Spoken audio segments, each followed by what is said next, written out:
Good morning.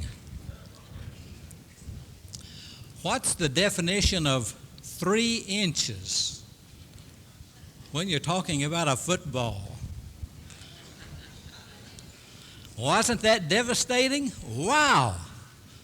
And I was just about 50 feet from where it happened.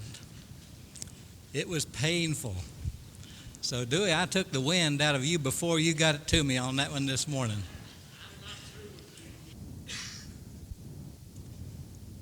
A favorite cartoon strip at our house is Calvin and Hobbes. Calvin is a little 9 or 10-year-old boy full of mischief like Penrod. Hobbes is his little toy stuffed tiger. Now, to everybody else, it's a little toy stuffed tiger, but when Calvin and Hobbes are left to themselves, Hobbes becomes a full-grown tiger full of mischief like Calvin. And their escapades are fantastic. A little stuffed tiger in the imagination of a little boy to become the real thing. A 19th century Hindu saint told a fable of a tiger and a goat. He told about a tiger cub that was left motherless and was adopted by a family of goats. It grew up thinking that he was one of the goats. And so they would go grazing out in the meadow, and as the goats nibbled at the grass, the tiger cub nibbled at the grass along with them. The sound that he heard were the bleating sounds of goats, and so he emulated that which he heard, and his became a strange sound, but it was an attempt on his part to bleat like all the others around him. And so the time passed, and the tiger grew to be more and more like the goats with whom he lived. But then one day a king tiger strode into the meadow where the goats were nibbling at the grass. When the goats saw the approach of the tiger, they all fled for their safety. But the tiger cub didn't know why. There wasn't that innate fear in him that was in the goats, and so he stood his ground and kept on nibbling the grass. The king tiger came up and took his place at his side, threw back his head and gave out a terrible roar. And the tiger cub looked up and faintly made the sound of a goat bleating. The tiger roared again, and the tiger cub bleated pathetically. Then the tiger took the cub over to a stream, and the two leaned over to look at their images reflected in the water so that the cub could see that he looked like the one who stood at his side and not like the goats with whom he lived. But the cub just looked up and bleated pathetically to the king tiger. Finally, the king tiger led the cub into the forest to his lair, and there he pulled out a piece of fresh meat. And the king tiger drove his fangs into the fresh meat and pulled it apart and began to chew it. And the cub watched for a moment, and he sank his fangs into the meat. And for the first time, he tasted the food that he was born to eat. And he began to eat all the more voraciously. And finally, filled with this new discovery about himself, he threw back his head and he roared mightily like the king tiger that had stood at his side. And then the two rushed off into the forest to live the life of a tiger.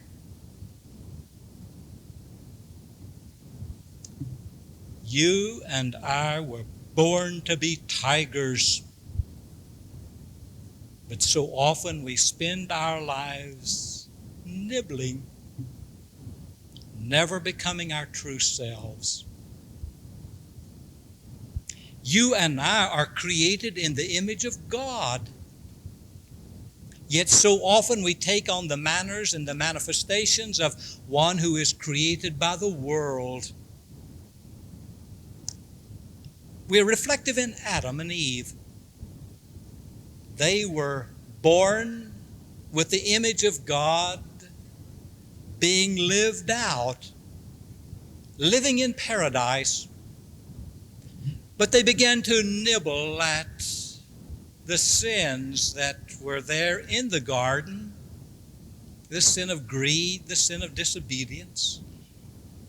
And as a result, become nibblers of the things that God disliked. They were driven out of the garden to live in wastelands and to live the life of nibblers. We are born in the wasteland, but Christ has opened the gates to Eden. We don't have to nibble. We can be our true selves. We are not born to live in wastelands, eking out what we can. We are born to live in a universe, to look about us and know that everything that God created, He created for us. And we are the height of His creation. We are created in His image. Look at Christ. He lived the life we ought to live. He perfectly reflected the image of God and showed us how to live that kind of life too. And one day, a sick woman, nibbling at the blades of despair and discouragement, reached out and touched the hem of His garment, and suddenly she stood up, cured and well. And there was a little tax collector nibbling at the blades of greed and self-interest, one day met the eyes of Jesus as He was perched on the limb of a tree, and he became a changed person altogether. And there was a little bigoted man who fed upon the blades of prejudice and hatred, and on his way to Damascus, where he would put to death those who thought differently from himself, suddenly was blinded by a ray of light that caused him to perceive that Christ stood there. And when his eyes were opened, he became the most powerful influence in the history of thought in the world, next to Christ Himself. Or look outside of the Bible. Who would have thought that an ungainly boy growing up in the hills of Kentucky, marked by birth by an ungainly posture, possibly a high-pitched voice, no manners, a man of the true soil, growing up without advantage, without opportunity, would one day sit in the White House and lead a nation out of the strife of destruction into an era of peace. He started with so little and could have remained there, but Abraham Lincoln caught a glimpse of what he could be, of being his true self, and he became that person. We look back upon Abraham Lincoln as perhaps the greatest American who ever lived, not born with a silver spoon in his mouth, but pulling himself away from the nibbling places so that he could become the person that he was created to be. Abraham Lincoln found the power of Christ in his life. It's been so often debated how much a Christian Abraham Lincoln was. But he told a friend that when he stood at Gettysburg and looked out over those scorched and torn places marking the sacrifices of young men and women, he said, "My life was changed that day." And just before he was assassinated, he said to his wife, "When we leave the White House, before we go back home to Illinois, I want us to go to the Holy Land. I want to walk in the footsteps of the one man who suffered more greatly than I and did it triumphantly. Nibblers, when we were born to be the image of God. Look at Christ. He's the perfect example of what God meant for us to be, and it's not beyond our reach. How do we get away from nibbling among the thorns and the thistles and the rocks and become roaring tigers, stretching to for our full stature and self? We do it by developing a profound religious faith, a faith in something beyond ourselves, a faith in the unseen, a conviction that of all the seen things in the world, there is something much better, and that is the world of the unseen, the things that we can sense but cannot put our fingers upon.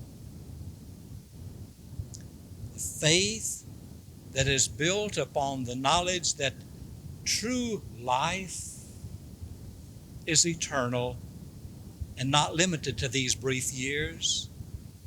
We can count our years here as successful in the eyes of our fellow people, but it's in the eyes of God that determines just how successful our lives are. And if any truth were ever spoken, the great breaker of barriers, reducing everyone to the same plane, is the cemetery, into which one passes and leaves behind every material gain and honor that came. And what's 70 out of an eternity? It's what we have lived for here in terms of eternity that is of utmost importance. A faith built upon the fact that we live for tomorrow and not just for today. And today well lived makes every tomorrow a vision of hope. We've got to have the right role models. I don't remember the poet's name, but I remember the words he penned. Mark Hopkins sat on one end of a log, and a farm boy sat on the other. Mark Hopkins came as a pedagogue, but taught as an elder brother. I don't know what Mark Hopkins taught, whether his Latin was little and his Greek was naught. But the farm boy, he thought he, through many a lecture and quiz, I know the man I want to be. I want to be what Mark Hopkins is. We can find role models, and they are many. Hopefully every father is a proper role model to his son. Hopefully every mother is a proper role model for her daughter. Hopefully we who stand in the church are proper role models for those who are looking for a better way. But the greatest role model of all is our Lord. He taught us how, and He did it. We can stop being nibblers, rise up to our full height as one created in the image of God when we will let Christ perform the miracle for us. We can't do it by our own strengths, and there are not those resources in the world to bring it about, but Christ can. He has, and He will. We need to hone and keep sharp the gifts that God has given us and use them to His honor and glory. The singer who always pauses to pray before he goes on stage and inspires the hearts of those who listen. The doctor who kneels for a moment of prayer before he picks up the scalpel. These are the gifts that God has given, and this is how we need to use them. We become like those we admire, like those we love. We need to love Christ. We went to the symphony on Friday night. The conductor of the symphony had written in the program booklet an in memoriam to his idol. A part of the program was played in memory of the man that had the most impact upon his life, Leonard Bernstein. He was an orphan boy living in England. As a 7-year-old schoolboy, he first heard the music that came from the baton of Leonard Bernstein, and it captured his heart. He began to emulate the techniques of Leonard Bernstein. He began to buy all of the performances that he could afford that Leonard Bernstein had performed. And there on the stage that night, it was a Leonard Bernstein standing before the Knoxville Symphony, and our hearts raged within us with pure joy of what he was able to bring from those who were using their gifts that God had given them. Christ can bring to life that image of God with which you were born, if you'll only let him. And now this, the world is filled with grass nibblers, flitting about from one temporary interest to another, trying to latch on to the latest fads, trying to be a part of all the new things that are introduced in the world. But we weren't born to be nibblers, those who fly by night.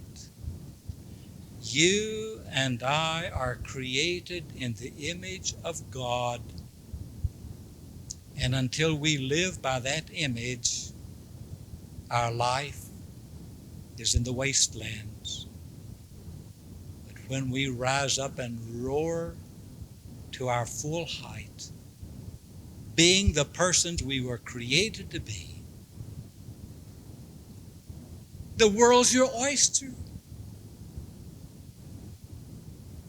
and eternity belongs to you.